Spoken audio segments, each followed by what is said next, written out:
Materi hari ini sudah ada di LMS ya, bisa diakses di situ. Materi pekan ke-6. Mana ya? Ke bawah lah ya, pokoknya pekan ke-6. Nah, ini dia, yang judulnya input size, basic operation, worst, average, dan base case, gitu ya. Materinya ada di sini semua, jadi yang saya akan presentasikan di kuliah ini ada di sini semua tuh. Materinya hari ini santai, tapi cukup mendasar. Jadi ya agak berat memang sore-sore gini diminta untuk fokus gitu ya, apalagi nih di Bandung hujan, musim hujan deras, jadi udah gelap, enaknya itu santai-santai gitu ya. Tapi usahakan tetap fokus ya. Terus nanti di tengah kuliah, saya mau ada kuis online berkelompok, ngitung-ngitung sedikit, nggak susah ngitungnya. Gitu, makanya saya minta kalian pakai laptop, karena ngerjainnya kan online, jadi supaya kelihatan ya. Nah, ada PR, wait, ini saya lihat dulu settingnya. Oh, belum saya buka, sorry. Saya set dulu, mumpung ingat ya, sambil nungguin teman kalian, kita mulai insya Allah 2 menit lagi kuliahnya. Oh, deadline-nya.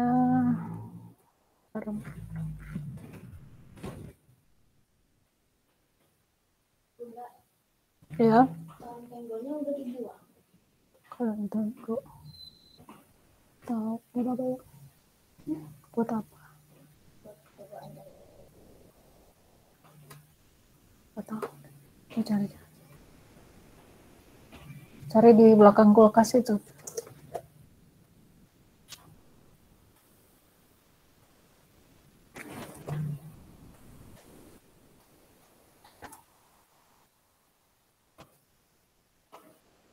Kok 5, 4? Ini saja supaya bisa kita bahas hari Jumatnya.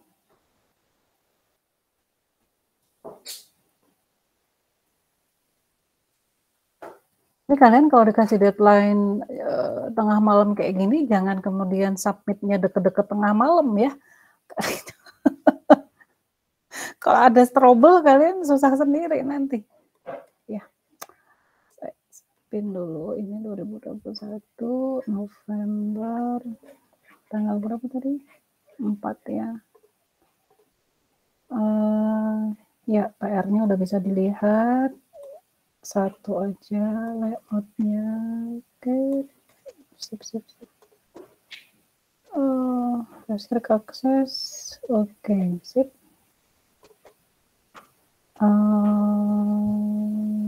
Ya.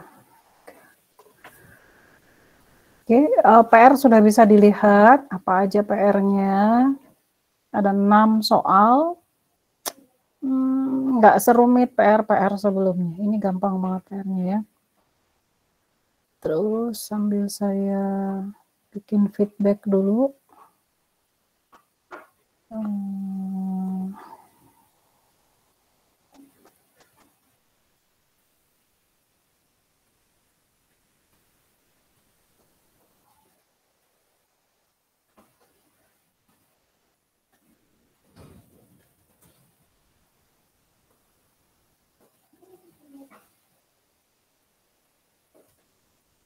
Seperti biasa presensi ya.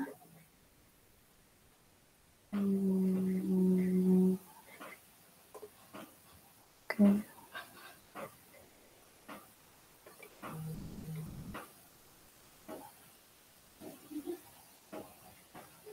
Saya geser dulu ke atas.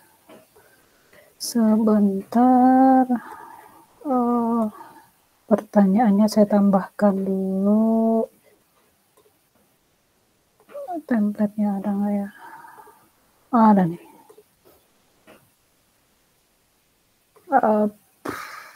Yes. Wait, saya edit dulu. Pekan ke-6.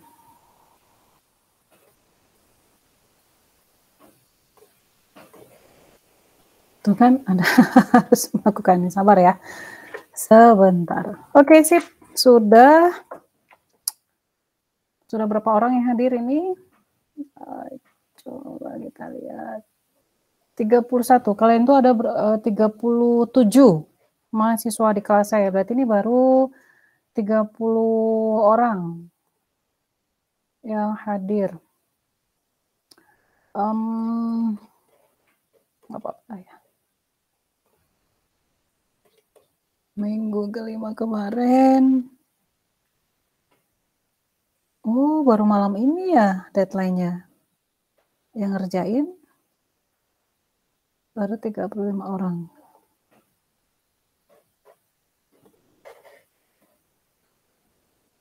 Nah, gini tuh. Saya bisa lihat semua kan?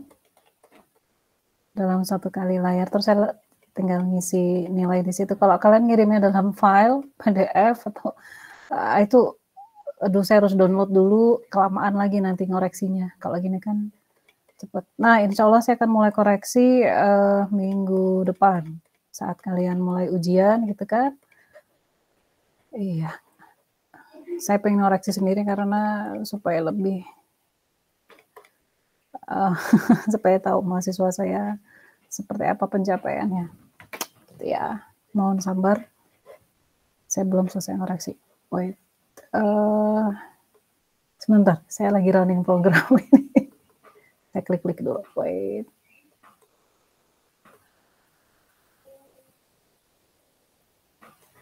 Ya, sudah semua ini.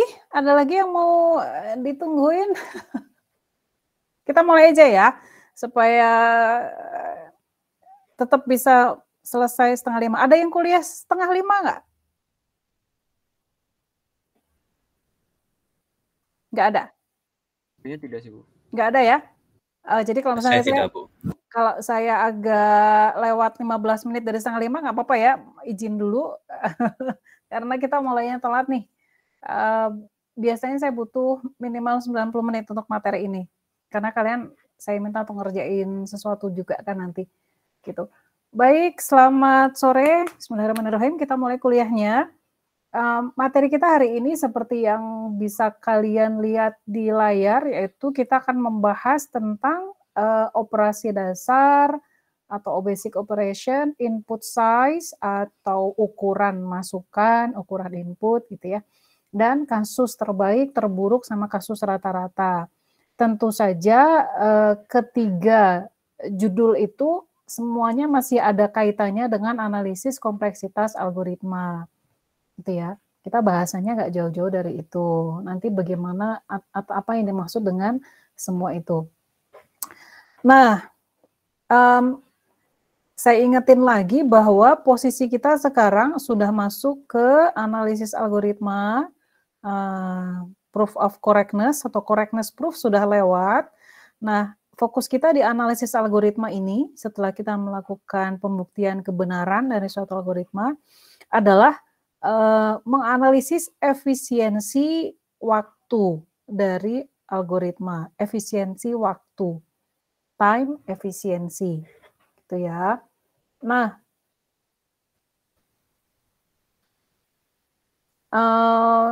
kalian sudah tahu ini bahwa pada dasarnya nggak cukup kalau kita hanya membuktikan algoritma itu benar.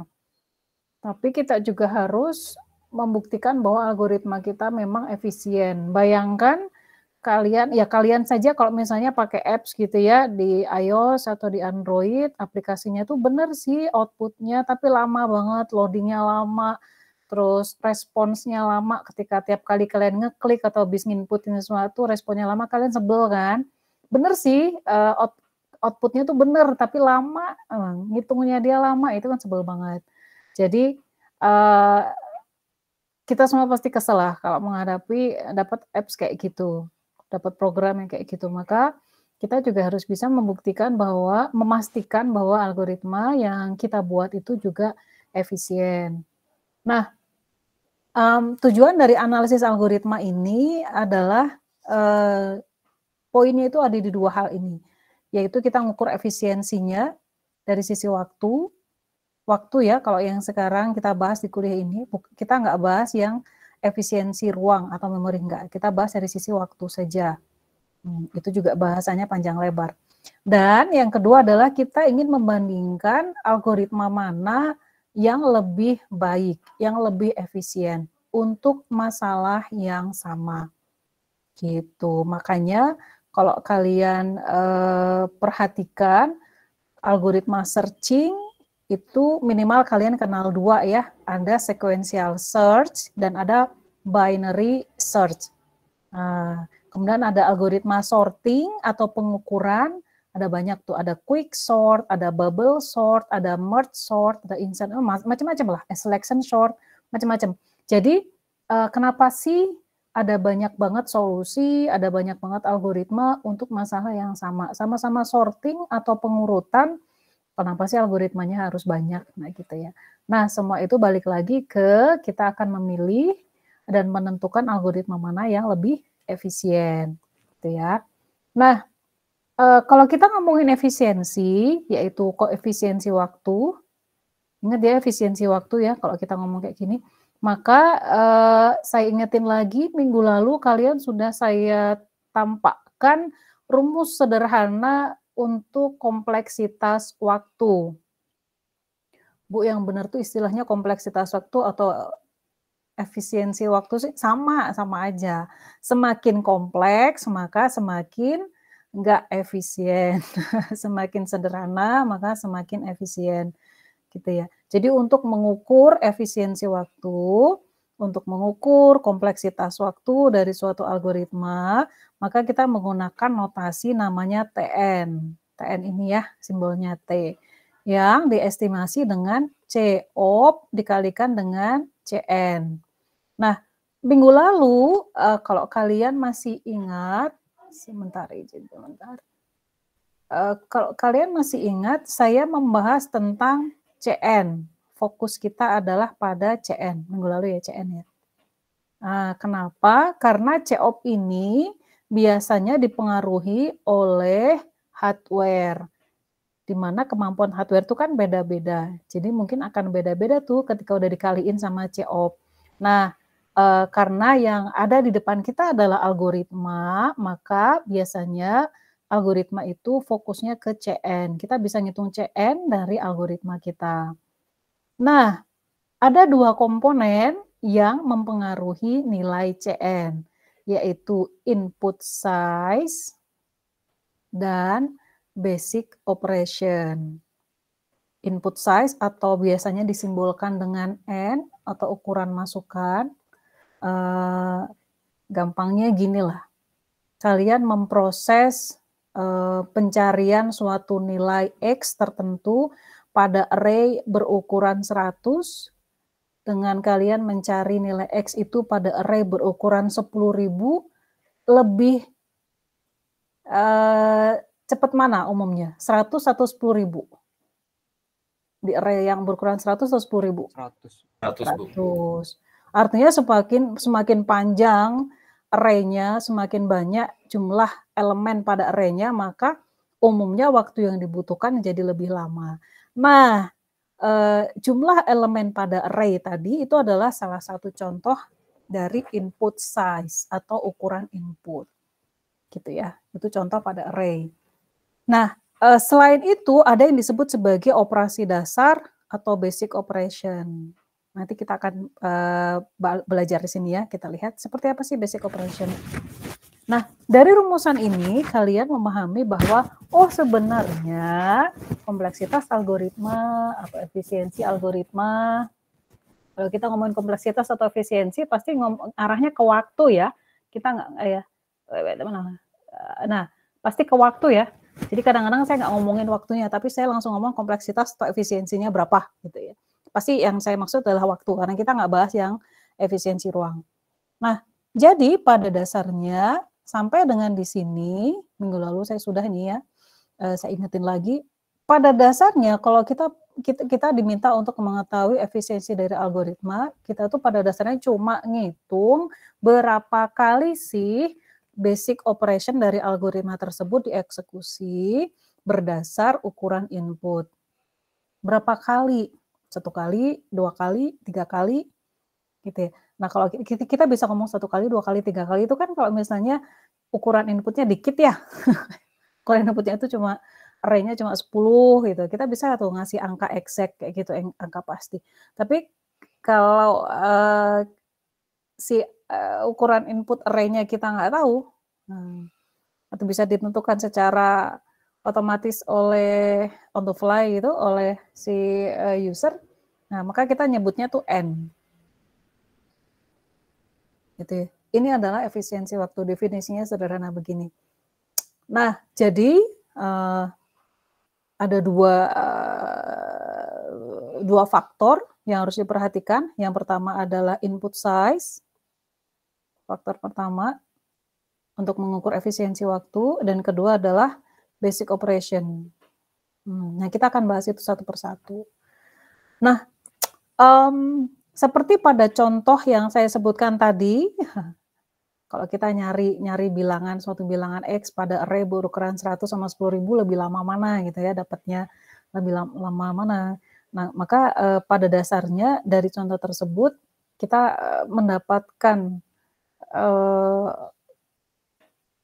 kita jadi tahu bahwa ini udah jadi rahasia umum bahwa waktu eksekusi itu akan lebih lama kalau kita mendapatkan input yang ukurannya lebih besar. 1 juta ukuran array, 10 juta ukuran array, kayak gitu ya. Atau matriks berukuran 10.000 kali 10.000, matriks berukuran 10 kali 10, dikalikan dengan matriks, perkalian matriks 10 kali 10 dengan perkalian matriks 10.000 kali 10.000, pasti akan jauh lebih lama yang berukuran 10.000 kali 10.000.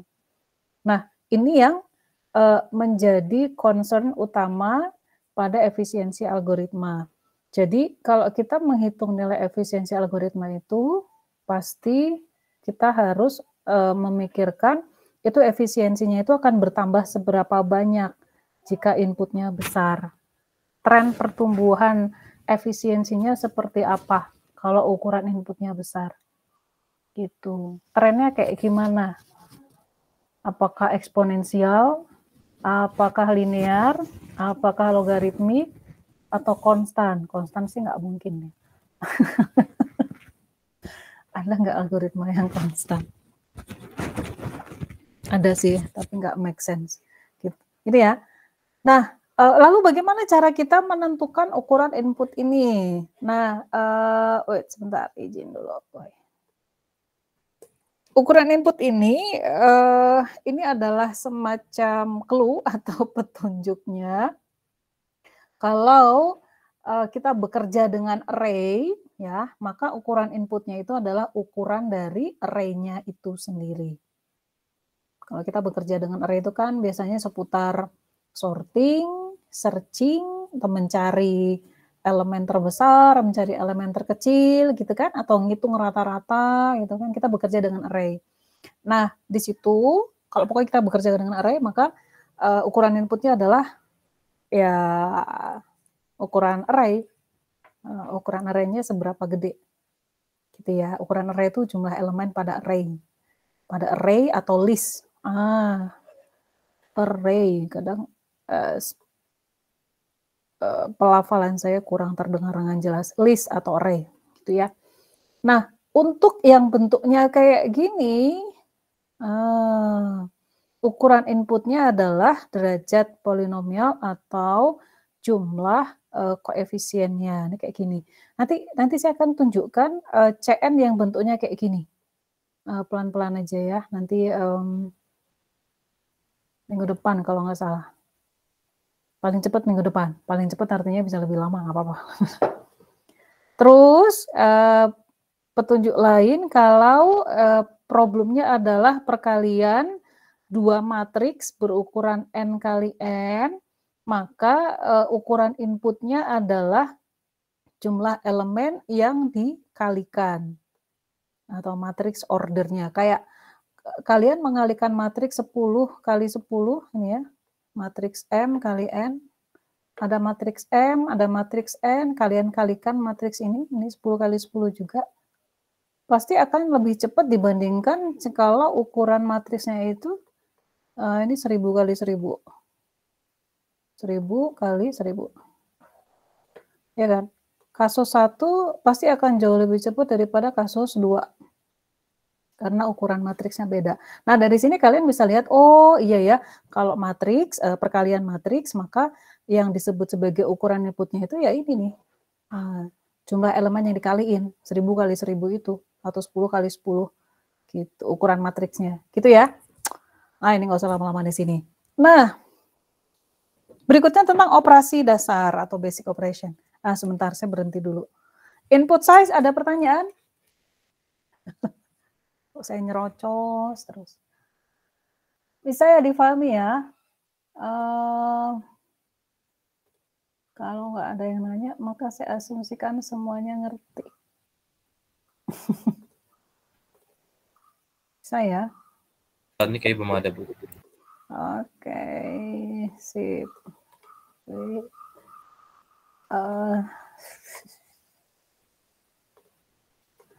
Yuk kita lanjutkan ke basic operation atau operasi dasar. Nah, habis ini saya kasih soal kuis, gimana cara ngitungnya. Nah, definisi dari operasi dasar, kayaknya minggu lalu saya sempat nyebut-nyebut ini, bagi yang ingat, kayaknya kok saya sering nyebut-nyebut ini. Jadi yang disebut sebagai operasi dasar atau basic operation itu adalah operasi yang paling penting atau operasi yang paling banyak ngabisin waktu. Di loop terdalam, innermost loop. Operasi yang paling penting, ya, operasi yang paling penting atau paling banyak ngabisin waktu, itu adalah operasi dasar.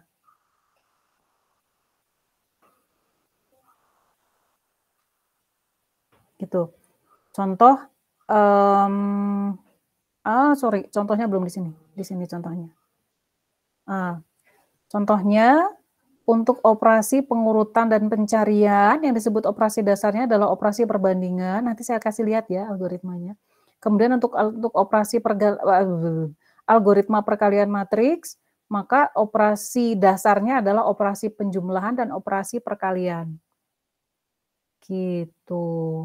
Kayak gimana sih Bu Anhati? Ini bisa, ini bukan dihafal ya, tapi kalian melihat algoritmanya, lihat source code-nya. Nanti saya kasih lihat. Nah, saya pengen kalian itu memahami ini tuh, definisi dari operasi dasar. Dengan kalian memahami definisi ini, nanti pada saat kalian menghitung nilai CN, itu kalian tahu operasi dasarnya yang mana. Nah, jadi pertanyaan nanti waktu ujian atau ya ujian gitu tuh bukan operasi dasar adalah bukan gitu, bukan. Tapi definisi operasi dasar ini kalian jadikan sebagai landasan bagi kalian untuk nanti menghitung CN. Kita harus ngitung CN, Bu. Iya, nggak susah kok. Susah sih, tapi bisa dikuasai. Kalau saya bilang nggak susah, nanti kalian ngeremehin. Ini mendingan saya bilang susah aja. Nah, contoh ya, supaya kalian memahami yang mana sih yang disebut sebagai operasi dasar.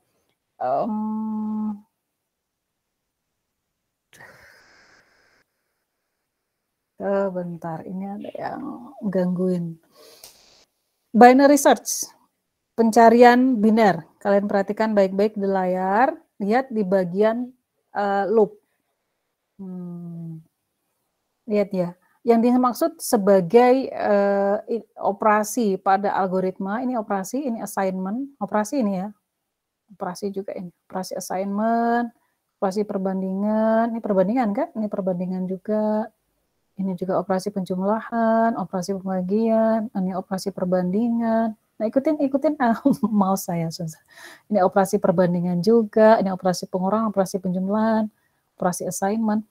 Ini operasi assignment. Banyak banget operasi yang terjadi di algoritma kita. Gitu ya. Nah, dari semua operasi yang ada ini, mana sih yang dimaksud sebagai operasi dasar sehingga kita bisa ngitung efisiensi algoritma tersebut.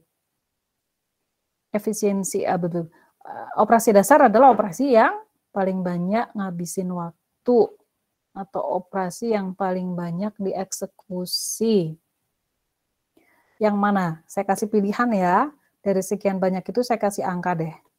Saya hapus dulu, saya persempit. Nah, Biasanya yang assignment itu nggak dianggap sebagai operasi dasar. Tuh, saya kasih angka, saya kasih huruf. Kalian pilih ini, saya kasih A, kemudian di sini saya kasih B,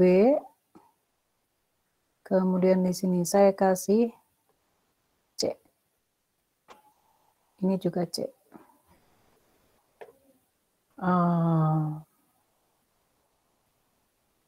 Operasi dasarnya berdasarkan definisi operasi dasar tadi ya, A, B, atau C. Jawab di enggak, ngacung aja. Yang jawab A, ngacung deh.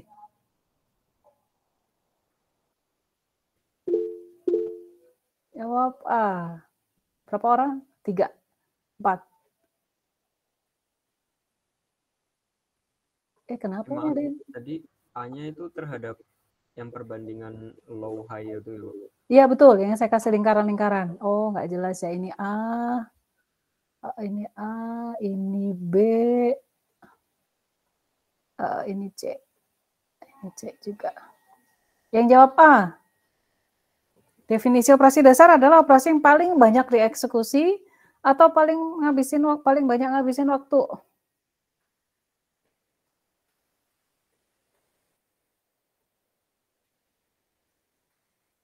Oke, yang lain? Pilihan yang lain berarti. 1, 2, 3, 4, 5, 6, 7, 8, 9, 10, 11. Oke. Udah nih. Ntar Bu lagi mikir dulu. Aduh, saya liatin teman saya. Ikut-ikutan milih A gitu. Siapa tahu salah. Ayo, hati-hati. Oh. Saya tanya dulu alasannya. Kenapa milih A? Ayo jawab, harus tahu alasannya. Hafian, random ya. Kenapa milih A? Karena itu bakal diulang-ulang terus begitu Bu, mungkin kalau saya. Yang lain kan juga diulang terus, Hafian, enggak gitu? Yang di C itu kayak kondisi begitu Bu. Saya bingung A atau B gitu, terus pada A ya saya ikut A gitu. Oke. Yang lain, siapa ya? Siapa deh yang mau ngasih komentar? Kenapa A? Ini penting ya, karena untuk algoritma lain bisa jadi kasusnya beda lagi. Yang lain juga ya. Komentar dong, kenapa A? Kalau menurut saya Bu, itu kalau mau masuk perorangan itu harus dicari dulu data-datanya yang ada Bu. Kira-kira kalau saya nanya kenapa A? Kenapa nggak B atau C? Kenapa kira-kira? Menurut saya Bu, B dan C. Kalau B-nya itu udah tahu ntar datanya bakal langsung dioperasikan kalau misalnya yang dicek dulu yang low kurang sama dengan high dan akan langsung dioperasikan dan keluar totalnya Bu. Kalau di yang C menurut saya itu kayak kondisi yang dari X sama dengan S mid-nya itu dicek lagi Bu, kayak semacam pengecekan juga, nggak kayak yang di A Bu. Menurut saya sih gitu Bu. Nah, saya simplify pertanyaannya nih, ideal. B dengan A lebih banyak dieksekusi yang mana, A atau B? Berarti A ya? Yang A Bu. Yang A ya. Jadi akhirnya yang lain jawabannya adalah yang A. Gitu ya. Makanya saya bilang tadi definisinya itu penting. Karena itu menjadi landasan bagi kalian untuk menentukan yang mana operasi dasar. Yang paling banyak, yang paling penting dan paling penting tapi nggak banyak dieksekusi juga percuma. Jadi paling penting dan paling banyak dieksekusi. Paling banyak dieksekusi. Kalau kenapa sih harus paling banyak dieksekusi? Karena dia akan ngabisin waktu kan. Prosesor kita akan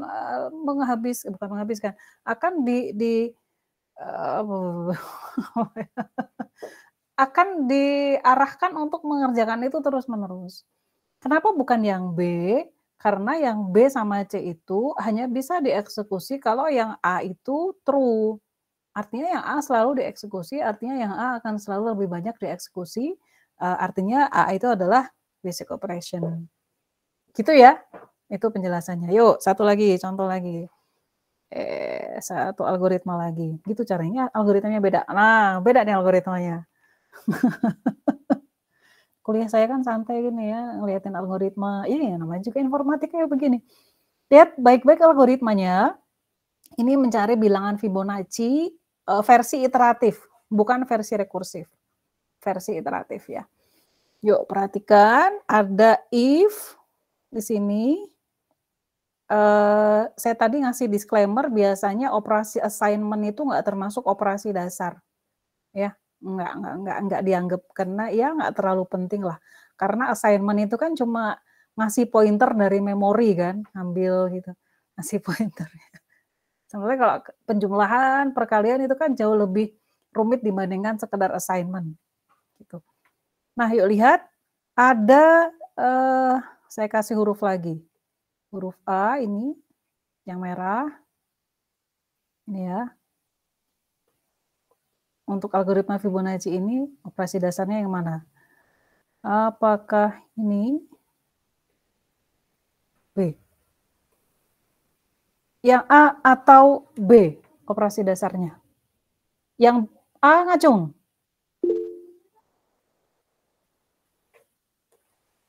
Algoritma Fibonacci, sebentar saya hapus dulu sebelahnya supaya kalian nggak dengar. Nah, untuk algoritma Fib 2, hati-hati.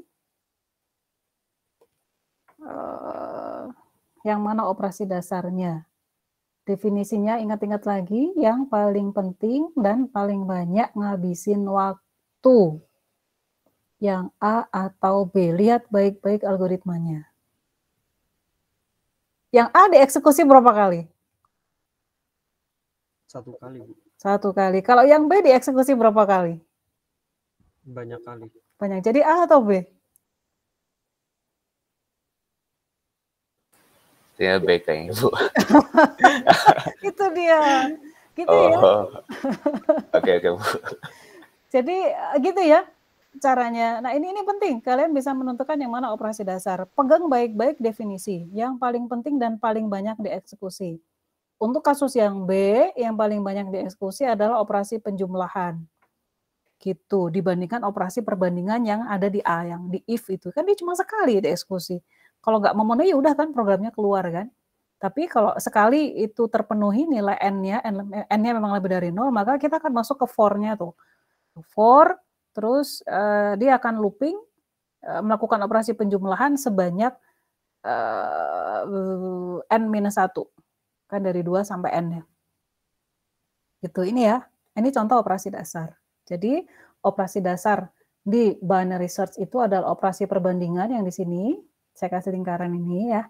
Kemudian untuk algoritma Fibonacci, operasi dasarnya adalah operasi penjumlahan yang B.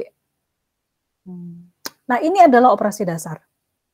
Nanti kalian akan bisa menentukan si CN dari Fib 2 ini, kira-kira dia adalah N-1. Kira-kira. N atau N-1 ya. Dan si TN-nya dia, sehingga TN-nya dia itu adalah Big O. Nah, Big O itu minggu depan. Santai ya, tenang aja. Saya hanya kenalkan.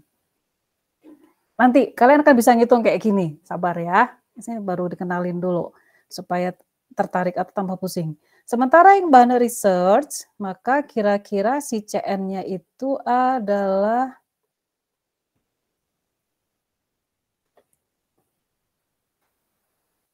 kalau saya nggak salah, log N plus 1. Atau Big O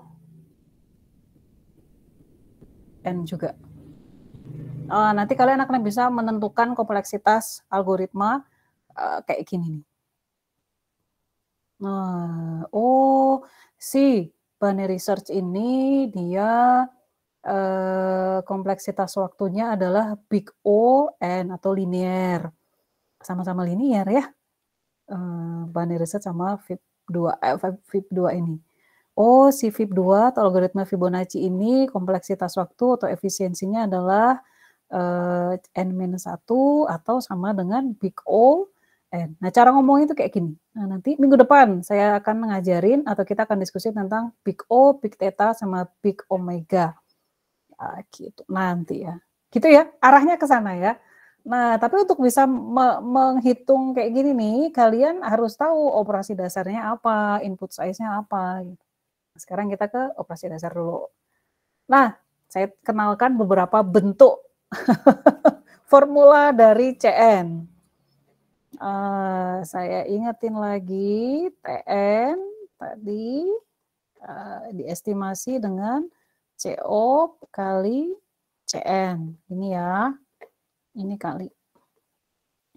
Nah, karena CO ini sangat besar ketergantungnya terhadap hardware, maka yang kita perhatikan lebih adalah si CN. Ini dari algoritma murni nih ya, si CN ini. Nah, bentuk CN itu nanti tuh bisa kayak gini, salah satunya formula yang pasti N kali N-1 dibagi 2, biasanya itu untuk deret. Gimana cara dapetinnya? Sabar. Kemudian atau juga bentuknya tuh kayak gini, ada yang ditebelin ini, ada konstanta pengalinya, atau bentuknya kayak gini, memenuhi suatu order of growth tertentu yang pengalinya itu tidak diketahui. Ada nanti algoritma yang kayak gitu. Lihat, ini adalah contoh beberapa CN yang nanti akan bisa kalian hitung dari algoritma. Jadi ya, si kuliah ini tuh, lulus kuliah ini, kalian kalau dikasih algoritma tuh bisa ngitung tuh kayak gini. Gitu. Jadi si efisiensi waktunya tuh berapa? N kuadrat kah? Atau N pangkat 3 kah? Atau faktorial kah? Gitu ya. Terus nanti bisa ngomong, oh si pertumbuhan algoritma ini, pertumbuhan efisiensi dari algoritma ini adalah linear. Pertumbuhan kompleksitasnya adalah kuadratik, kubik, logaritmik, atau eksponensial, atau faktorial, kayak gitu. Gitu ya. Nah, untuk bisa kayak gitu, sabar. So, saya wrap up dulu sebelum kita masuk ke kuis sebentar lagi. Jadi ini adalah beberapa contoh input size dan basic operation dari beberapa algoritma. Misal ini algoritma searching, input size-nya adalah jumlah elemen pada list atau array gitu ya. Terus basic operation-nya adalah perbandingan. Perbandingan key. Key ini kan nilai yang dicari. Agak mirip yang tadi binary search ya. Nah, ini bedanya kalau binary search itu tadi operasi perbandingan pada awal loop. Gitu. Tapi secara umum kalau sequential search, maka kita harus melakukan ini, perbandingan dengan nilai yang dicari, key comparison atau perbandingan key. Key itu nilai yang dicari. Tuh. Kemudian problem berikutnya atau algoritma berikutnya, perkalian dua buah matriks, input size-nya adalah dimensi dari matriksnya, berapa kali berapa gitu ya. Terus basic operation-nya adalah bagian perkaliannya. Perkalian, bukan assignment, bukan penjumlahan. Karena di matriks itu, di perkalian matriks ini ada penjumlahan tuh, nanti lihat algoritmanya, nanti sabar-sabar ya. Kemudian dan seterusnya. Nomor 3 ini adalah problem untuk menghitung A pangkat N, maka input size-nya adalah N itu sendiri, basic operation-nya adalah perkalian bilangan float. Kemudian untuk permasalahan graf, biasanya input size-nya adalah jumlah simpul dan atau jumlah sisi. Graf problem ini biasanya yang paling gampang diterima itu misalnya kasus traveling salesperson problem, TSP. Mencari, itu agak rumit. Yang shortest path problem di Maps lah. Kalian pakai Maps, pakai Waze gitu kan. Mau pergi dari rumah kalian ke teman kalian misalnya. Kalian pakai Maps karena nggak tahu rumahnya di mana. Nah, Maps akan ngasih shortest path kan, jarak rute dengan jarak terpendek. Shortest path problem seperti itu akan direpresentasikan menggunakan graf. Satu titik simpul itu akan jalan lah ya, jalan itu akan direpresentasikan dalam satu simpul di dalam graf. Kemudian sisi yang menghubungkan antar simpul pada graf itu merepresentasikan jarak. Nah, kalian sudah belajar inilah di Matdis ya. Nah, shortest path problem, kemudian traveling salesperson problem, nah itu termasuk graph problem. Nah, ini input size-nya dan basic operation-nya seperti ini. Gitu ya. Yuk, saya lanjutin. Ini kemarin udah dapet yang slide yang ini, problem ini ada di PR, saya PR-in kan. Kalau insert 2 buah algoritma sorting yang CN-nya berbeda, terus dikasih komputer dengan kecepatan berbeda, maka berapa waktu yang dibutuhkan untuk mengurutkan bilangan? Udah tahu lah ya jawabannya. Yuk, nah ini. Udah tahu kan yang ini ya? Nah, sekarang saya kasih problem yang mirip, tapi agak berbeda. Lihat, saya punya 4 buah algoritma. 1, 2, 3, 4. Lihat, algoritma saya punya nilai CN yang berbeda-beda. Ini CN ya, ini CN. Anggaplah ini CN gitu ya.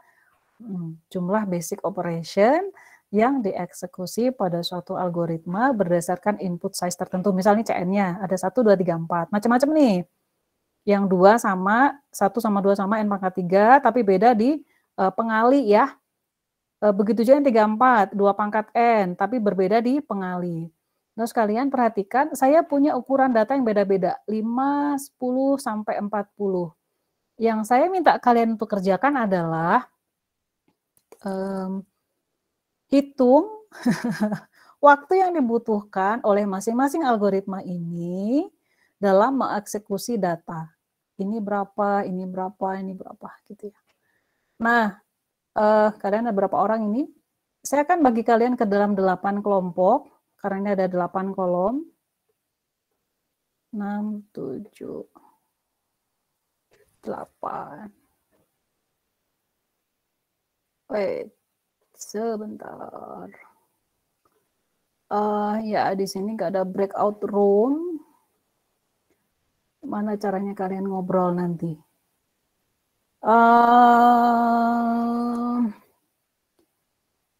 Sebentar.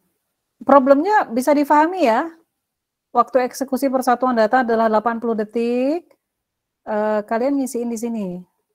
Dalam detik, menit, jam, atau hari. Untuk mengeksekusi algoritma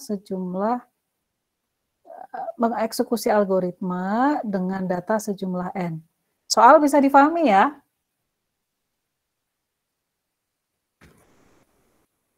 Ada yang nggak paham?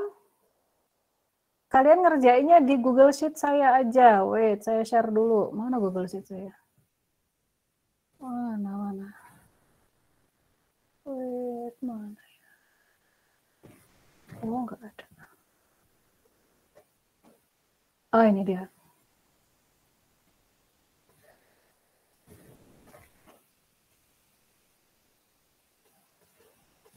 Linknya akses pakai SSO ini. Terus saya akan tuliskan namanya deh karena ternyata saya nggak bisa bagi kalian ke dalam breakout room. Saya kasih nama aja ya. Wait, saya yang bagi nama.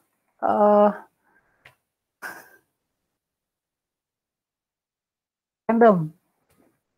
Aidil, Ailal, Alfi, Arya, Zahra, Agus, Christian.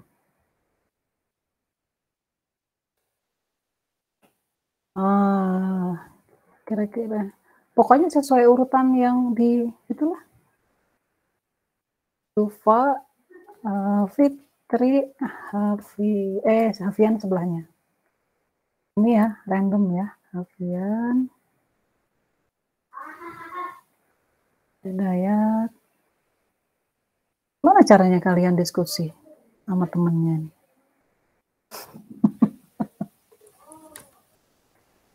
Kamil, Mayer, Mega, Rafli, Zaid, Farezi, Fauzan. Fauzan ada dua, tuh Fauzan yang mana tuh? Namanya sama banget. Bu, bedanya di NIM, Bu. Maaf, Bu. Jadi gimana nih? Salah satu Fauzan ganti deh nimnya itu ya. Saya nggak hafal nimnya kali. Satu Janbek, satu Jansut, Bu. Oh gitu. Gimana tuh? Pascal. Ekois, oh Raihannya juga ada banyak nih. Raihan Surya Tama. Raihannya satu ya, Bu? Satu ya? Cuma satu Iya, di satu. sini. Oke, kelas sebelah berarti. Tuker-tuker saya itu. Raihan Rizaldi. Yuk, silahkan kerjakan. Ada yang belum masuk? Ada ya. Wait.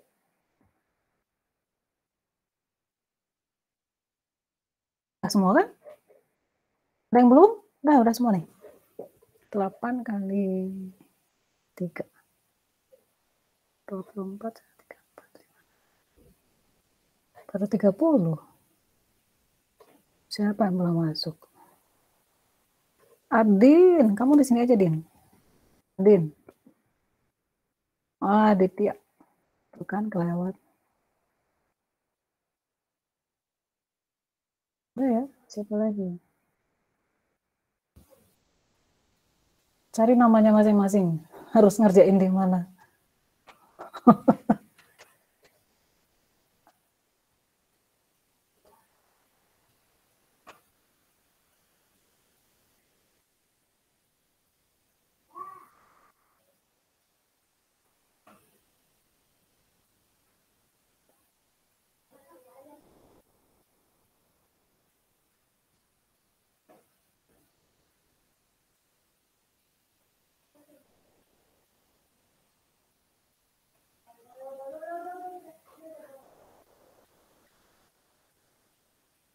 Ini pengerjaannya per kolom ya, Bu? Kelompok 1 ngerjain kolom 1, kelompok 2 ngerjain kolom 2 gitu. Sesuai kolomnya ya.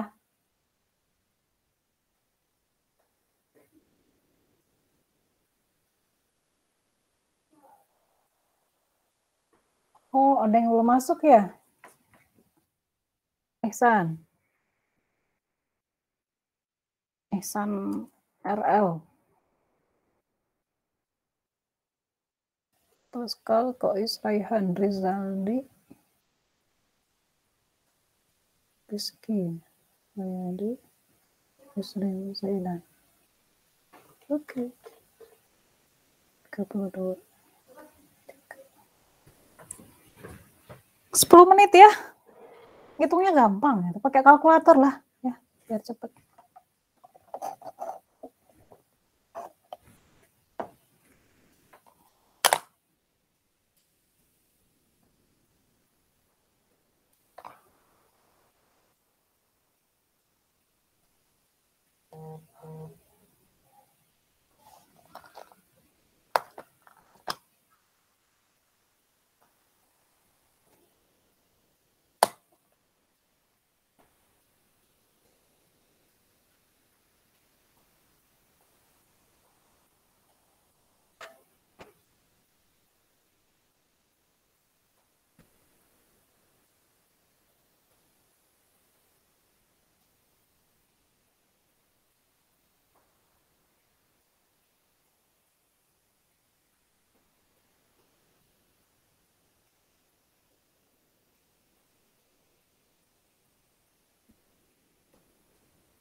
Ayo ini udah sampai mana? Kenapa lama banget hitungnya?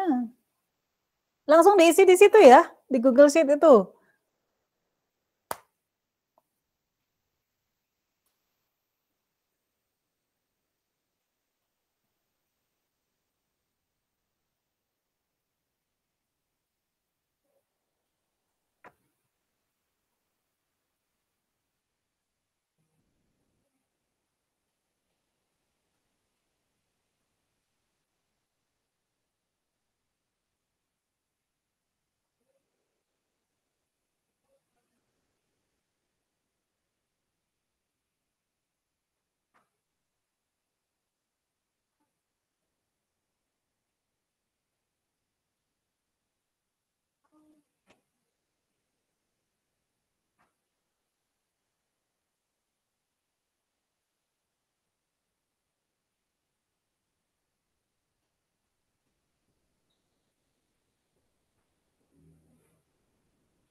Kelompok 7 nih. Mana? Masih banyak yang kosong. Ayo cepat. Saya masih ada satu bahan lagi. Satu materi lagi.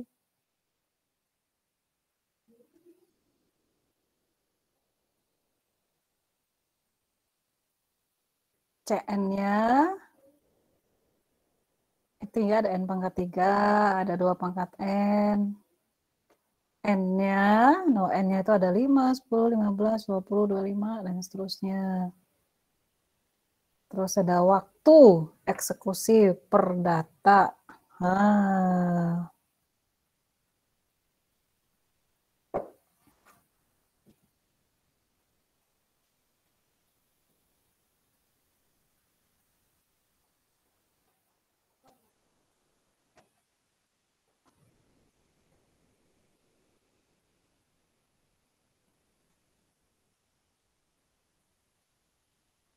Second kali itu yang 0,3375, masa milisecond sih?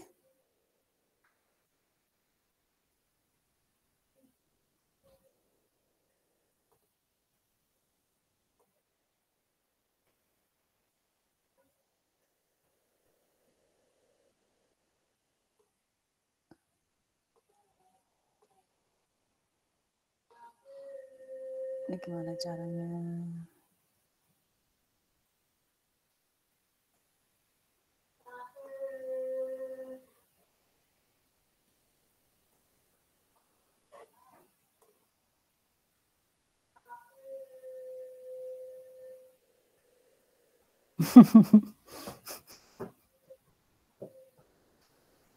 Ya sudah, nanti saya akan tutup sekitar jam 5 lah. Nggak selesai ya. Nah, coba kalian perhatikan baris nomor 1 deh. Nomor 1. Perhatiin yang ini. Salah. Ya, saya highlight warna biru. Biar kelihatan. Biru atau apa ya? Yang kelihatan warna kuning. Kuning dipakai di bawah. Wait, sorry. Ungu deh biar cakep. Nah, yang saya highlight warna ungu. Asumsi bahwa nilai yang kalian isikan di situ benar, kalian lihat trennya.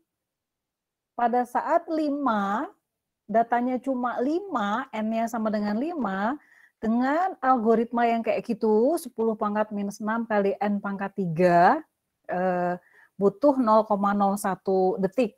Sementara kalau datanya 40, dia butuh sekitar 5 detik.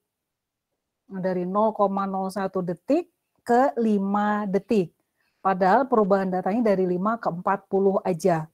Nah, coba perhatikan yang baris ke-3. Saya kasih warna hijau, ngejreng. Kenapa nih AS? Salah ngitung atau gimana? Ada AS di sini.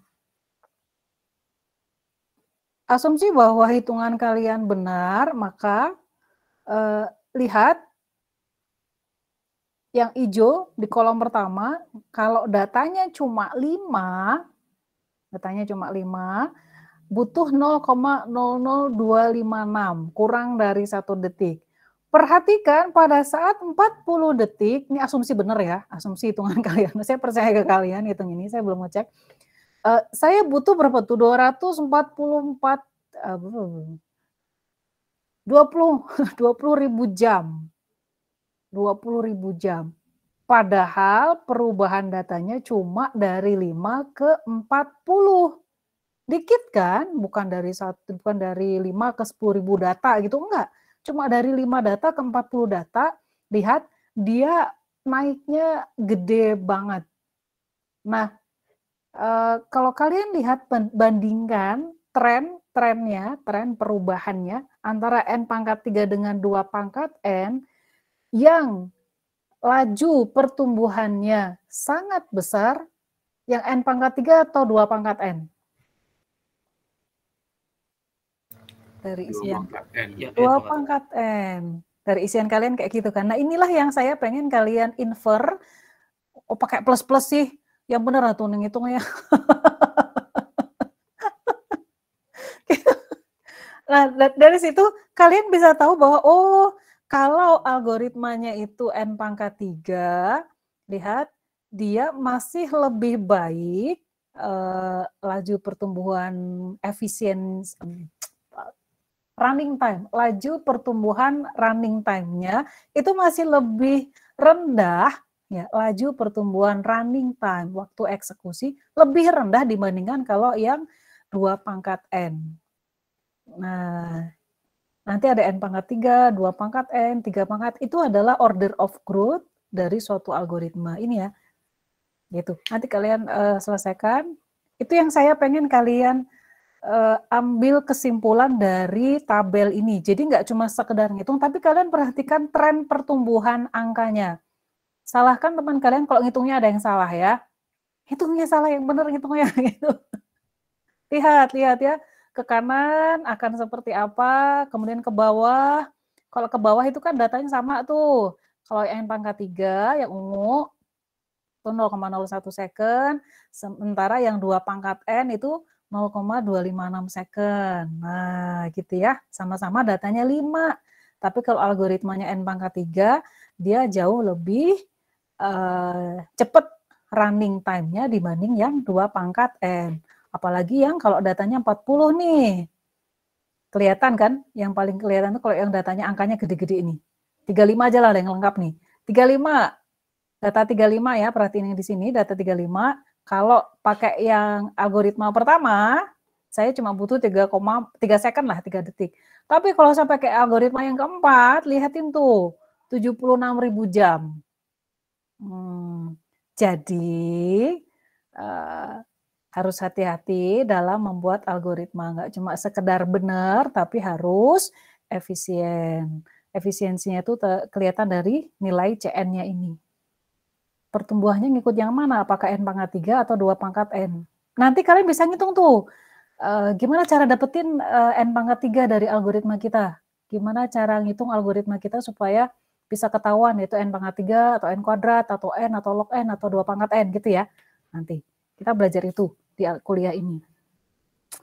Gitu. Oke, saya tutup dulu. Saya geser dulu. Kita kembali lagi ke slide.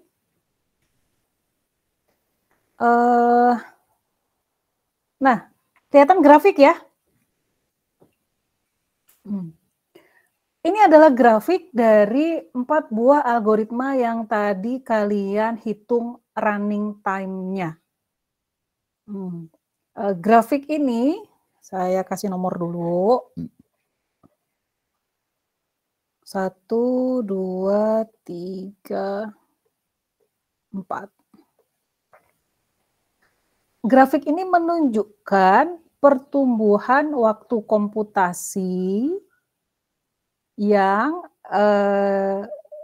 dilakukan oleh keempat buah algoritma. Kadang-kadang si efisiensi waktu itu bisa juga disebut sebagai waktu komputasi. Kalau dia semakin efisien, artinya waktu komputasinya rendah kan, karena dia efisien banget, maka nggak lama-lama waktu eksekusinya, artinya waktu komputasinya juga rendah. Nah, gitu cara memahaminya.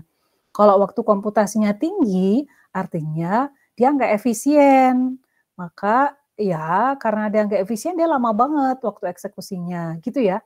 Jadi nggak usah bingung dengan istilah waktu komputasi, efisiensi waktu, atau kompleksitas algoritma gitu ya, sama aja gitu.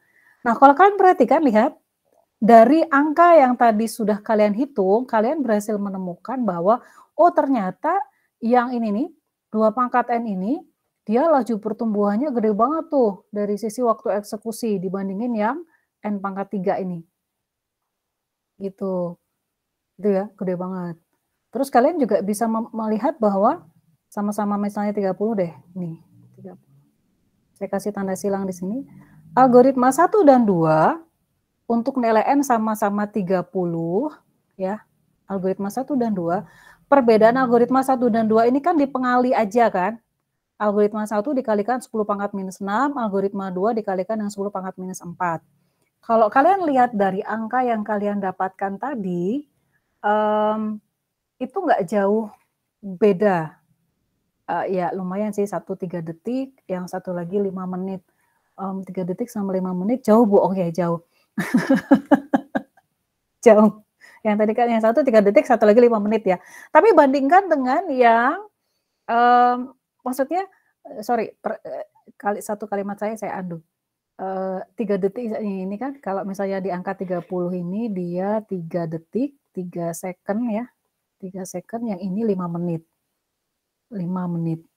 Ini lumayan nembus 3 detik kan cepat, satu lagi 5 menit lama. Tapi bandingkan perbedaan 3 detik sama 5 menit ini nggak akan dibilang gede dibandingkan dengan kalau kita membandingkan data 30 dieksekusi dengan algoritma 2 pangkat n. Ordernya udah berubah jadi jam. Gitu. Jadi si angka pengali ini 10 pangkat minus 4 sama 10 pangkat minus 6 jadi nggak terlalu dianggap punya pengaruh besar, karena pengaruh terbesarnya itu ada di sini nih, di n pangkat 3 sama 2 pangkat n-nya gitu ya. Tapi juga tetap ada pengaruhnya meskipun nggak terlalu besar, tapi pengaruh paling besar tuh ada di sini nih, di n pangkat 3 sama di input size-nya, pengaruh dari input size gitu ya. Nah, ada pertanyaan dulu?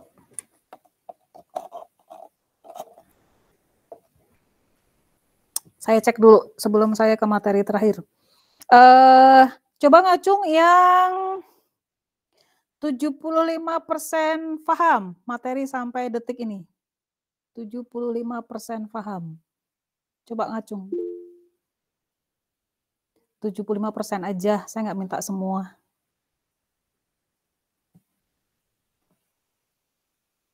Banyak ya? 11 doang. Nggak ada separohnya. Yang lain nggak ngerti. Aduh. Oke, nggak apa-apa. Nanti kalian belajar lagi. Siapa tahu ada tipe yang harus diulang lagi. Oke. Turunin tangannya. Thank you. Ada tipe yang harus membaca lagi, nggak apa-apa. Ya. Yuk. Nah, saya akan mengenalkan istilah order of growth, meskipun pekan depan saya akan ulang lagi. Order of growth ini sebenarnya menunjukkan berapa lama algoritma itu akan di-run oleh komputer kita jika komputernya itu dibuat 2 kali lebih cepat. Nah, ini order of growth tadi ya, si n pangkat 3, 2 pangkat n itu salah satu contoh order of growth. Laju pertumbuhannya tuh seperti apa? Laju pertumbuhan, order of growth ya. Kemudian seperti apa lama waktunya kalau kita bikin inputnya 2 kali lipat. Kayak tadi kan kalian udah latihan tuh 5, 10, 15, 25, si inputnya itu dikaliin 2, dikaliin 3 kayak gitu. Seperti apa laju pertumbuhan algoritmanya. Nah, itu sebenarnya yang kalian lakukan. Kalian akan bisa membuat kesimpulan tentang ini. Nah kan, ada n pangkat 3, laju pertumbuhannya seperti apa kalau dikasih input size beda-beda. Yang 2 pangkat n, laju pertumbuhannya seperti apa kalau dikasih input size beda-beda, kayak gitu. Gitu ya. Nah, ini yang lengkap, order of growth, macam-macam nih. Ada yang logaritmik, kalau dikasih input 10, maka kira-kira dia waktu eksekusinya itu adalah 3,3 detik misalnya. Yang linear dia tetap 10. Kemudian kalau n log n, ada n kuadrat, n pangkat 3, 2 pangkat n, atau n faktorial. Nah ini adalah 1, 2, 3, 4, 5, 6, 7. 7 buah laju pertumbuhan atau order of growth yang merepresentasikan beberapa fungsi penting untuk algoritma analisis algoritma. Gitu. Nanti kalian akan sering mendapati bentuk-bentuk kayak gini tuh, 7 macam bentuk kayak gini. Mulai dari logaritmik, log n, sampai n faktorial. Nah, si algoritma yang nanti kalian akan analisis, atau yang kemarin-kemarin sudah pernah kalian lihat, itu tuh nanti akan masuk ke dalam salah satu efisiensi waktu ini. Apakah dia 2 pangkat n, apakah dia n kuadrat, apakah dia n faktorial, apakah dia n atau linear, apakah dia log n, akan masuk ke dalam salah satu golongan ini. Nah, dari sini kalian bisa tahu bahwa semakin ke kanan, ya saya kasih panah ke kanan nih, semakin ke kanan, semakin tinggi kompleksitasnya. Saya ulang lagi, semakin ke kanan, algoritma kita akan jatuh kan, akan jatuh. Akan masuk ke dalam salah satu ini, fungsi ini, log n sampai n faktorial. Semakin ke kanan, lihat panah saya yang di atas, semakin ke kanan, semakin tidak efisien. Artinya semakin lama waktu eksekusinya. Kalau kayak gitu, kita harus sebisa mungkin bikin algoritma yang log n, Bu. Mungkin nggak? Biar efisien banget. Saya kasih jawaban aja nggak mungkin. 1 kali loop aja, kalian bikin loop itu minimal log n. Paling keren log n. Umumnya adalah n. Loop 1 kali ya. Loop 2 kali biasanya n kuadrat. Ya bisa sih n log n untuk algoritma merge sort. Nanti saya kasih lihat. Udah minggu lalu. Loop 3 kali kayak perkalian matriks itu udah n pangkat 3. Jadi algoritma itu rata-rata ya mulai dari log n sampai ke sana tuh.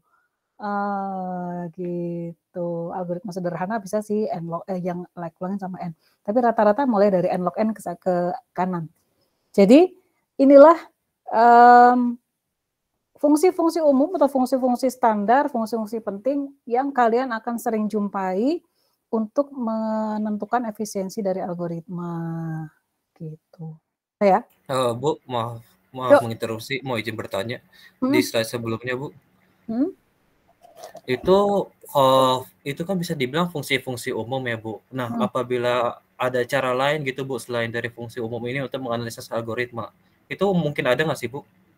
Ada, bentuknya nggak cuma kayak gini ya, ada. Nah, nanti kalian akan mendapatkan kayak gitu. Karena nggak mungkin cuma kayak gini. Nah, tapi jadi kalian nanti misalnya kalian akan dapat kayak gini, bentar ya. N kuadrat ditambah log N. Misalnya, CN kalian tuh kayak gini misalnya nanti. CN ya, CN. Nah, pada akhirnya kalau kita pakai kompleksitas waktu asimptotik, big O misalnya, itu yang kita ambil itu cuma N kuadratnya aja. Yang paling gede.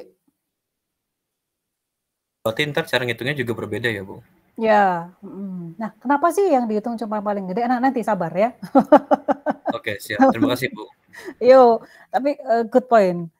Jadi inilah standarnya itu kayak gini yang biasa, karena biasanya nantinya kan kita nggak mungkin ditanyain berapa sih efisiensi algoritma ini, terus kalian bilang ya ke orang awam gitu ya, CN-nya itu adalah 5 N kuadrat ditambah log N ditambah 5. Kita nggak akan mungkin ngomong kayak gitu, kepanjangan. Maka nanti kita akan pakai yang namanya kompleksitas waktu asimptotik. Asimptotik itu ada big O kayak gini. Saya kasih kotak biru. Pusing-pusing deh. Big O, big omega, big theta. Jadi kita akan ngomong, oh ini tuh ya kompleksitas waktunya itu ya kira-kira adalah big O N kuadrat. Kita akan ngomong kayak gitu. Orang udah tahu. Ya orang yang ngerti ini ya, ngerti algoritma. Oh ya, kira-kira ada big O-nya adalah N kuadrat, big O-nya adalah N pangkat 3. Makanya dikenalkan yang 7 fungsi penting ini. 7 fungsi penting ini ya. Gitu ya. Yuk saya lanjutin dulu ya. Nah ini grafiknya, grafik pertumbuhan dari berapa? 1, 2, 3, 4, 5. Kok 6 doang ya? 6 atau 7 sih? 1, 2, 3, 4, 5, 6, 7. Oh ya nggak ada N faktorial. Gede banget soalnya kalau N faktorial. N faktorial nggak ada ya? 6 buah grafik yang merepresentasikan 6 buah fungsi penting tadi. Lihat tuh kalau algoritmanya dia N kuadrat kayak gitu tuh pertumbuhannya. Semakin besar N-nya, semakin pertumbuhan waktu eksekusinya semakin gede. Gitu. Udah nggak fokus ini. Saya tinggalkan dulu ya ini sebentar. Di PR ada nggak sih worst case, best case, average case? Saya cek dulu. Kalau nggak ada, saya nggak akan bahas itu.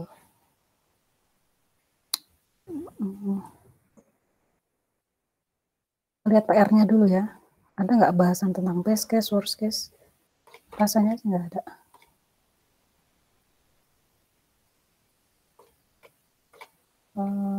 Wait. PR kalian ya.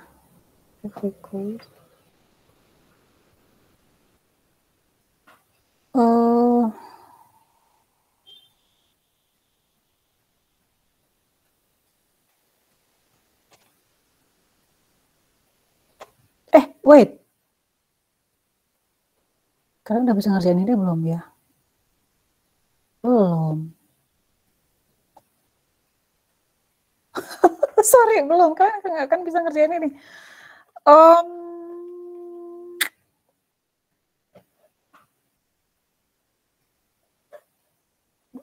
Sorry, saya salah.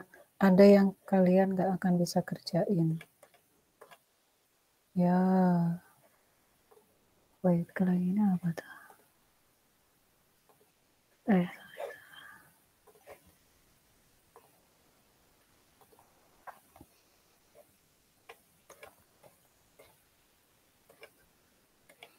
Dikerjain bareng asdos aja, Bu. Oke, boleh. Karena ada materi yang baru akan saya ajarkan ke depan. Oke, nggak apa-apa ya. Kalian cobain dulu. Saya meninggalkan penjelasan tentang worst case, best case, dan average case. Ini bisa kalian sebenarnya pelajari sendiri, tapi saya kasih singkat saja. Ini contoh algoritma penjumlahan pada array, menjumlahkan semua elemen array ini kan, ini ngejumlahin nih, ini doang gampang banget ya.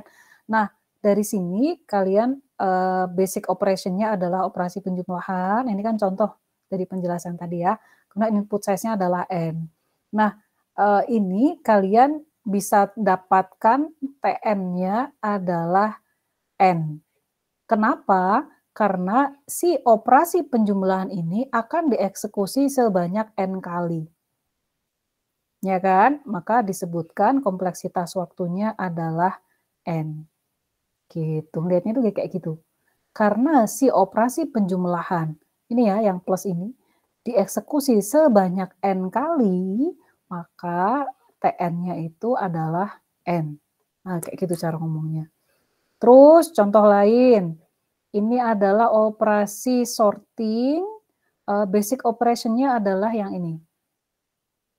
Operasi perbandingan antara SJ dengan SI. Input size-nya adalah N, jumlah item yang akan diurutkan. TN-nya berapa menurut kalian? Kalau yang di sini, dia dieksekusi sebanyak berapa kali? Saya kasih jawaban nggak sini? Oh ya, saya kasih jawaban di sini. N-1, N-2. Gampangnya gini. Wait. Kalau kalian ini kan ya, perhatikan di sini. Dari 1 sampai dengan N. Kemudian for yang kedua kan dia mulai dari I plus 1. Artinya pada saat I sama dengan 1, saya akan eksekusi dia sebanyak N-1 kali. Si operasi perbandingan saya akan eksekusi sebanyak N-1 kali. Kenapa N-1, Bu? Karena di sini tuh udah plus 1 kan, saya tambahin 1. Jadi saya maju 1 kali. Terus pada saat I sama dengan 2, pada saat I sama dengan 1, saya akan eksekusi si kotak yang saya kotakin merah ini sebanyak N-1 kali. Pada saat I sama dengan 2, saya akan eksekusi si kotak yang merah itu sebanyak N-2 kali. Dan seterusnya sampai terakhir, elemen terakhir, I sama dengan N, saya akan eksekusi sebanyak 1 kali, I kurang dari N ya, N-1 ya. N-1 pada saat I-nya kurang N-1, saya akan eksekusi sebanyak 1 kali. Nah, ini kan deret nih. Deret. Rumus deret ada di buku Foundation of Algorithms, Richard Neapolitan yang belakang appendix.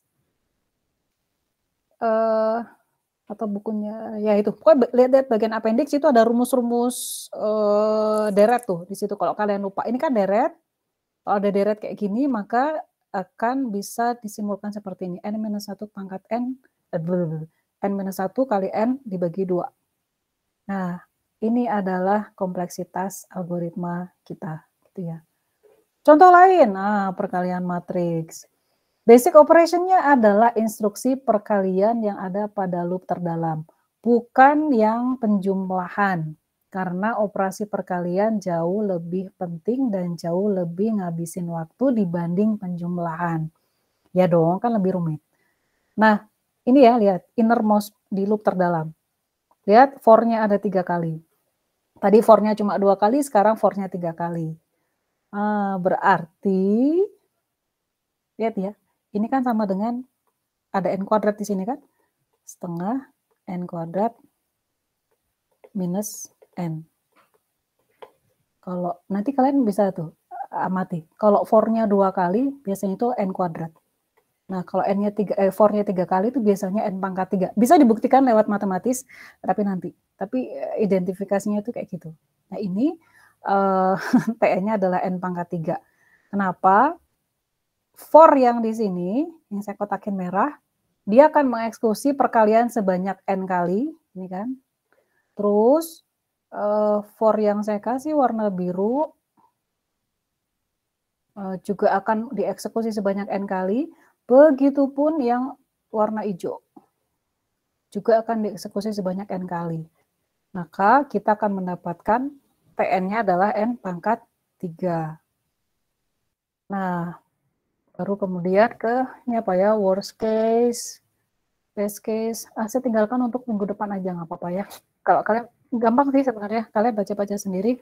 Waktu itu udah habis, terus nggak efisien juga kalau udah kesorean. Saya tahu, saya ngomong panjang lebar, kalian juga ini kasihan. Oke, itu dulu. Thank you. Mohon maaf tadi terlambat saya mulai kuliah. Kerjain PR-nya ya. Perhatikan instruksinya. Nanti saya akan evaluasi loh, kalau misalnya ada yang kayak ini belum, nanti saya anulir soalnya ya. Kasih saya waktu dulu. Oke, terima kasih atas perhatiannya. Pertanyaan lanjut di grup Telegram atau Japri ya. Thank you. Selamat sore, selamat menjalankan aktivitas kembali, selamat beristirahat di waktu ini, di waktu weekend. Saya tutup kuliah.